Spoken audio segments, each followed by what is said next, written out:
What's the most liberal state in America? Well, we ask Americans every single day to define for us their ideology.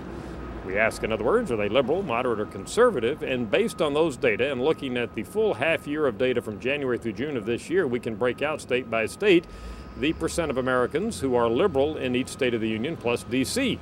Speaking of D.C., in answer to my original question, the District of Columbia, where I am right now, has more liberals in it on a percentage basis than any other state in the union. 37% of those residing in the district say they are liberal.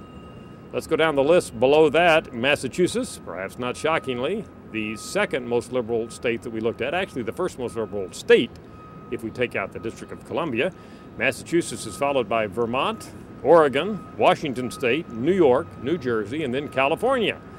All of these states have a higher percentage liberal than other states in the union. Now, it's not an extraordinarily high percent. Note that even in Massachusetts, it's less than a third who say they are liberal, so that's still not a highly popular word, but on a relative basis, that's where the liberals are. And in what state would we find the highest percent of conservatives? Well, if you guessed the South, you would be at least partially right.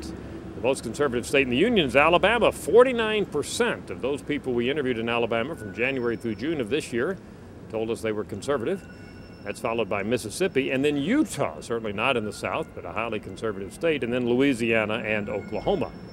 What about the next five? South Carolina, North Dakota, South Dakota, Idaho, and Wyoming. That's 6 through 10 on our list of most conservative states. So if you're looking for conservatives in this country, you need to look in the South or way up there in the upper Midwest and the western part of this country. I'm Dr. Frank Newport, editor-in-chief of the Gallup Polls.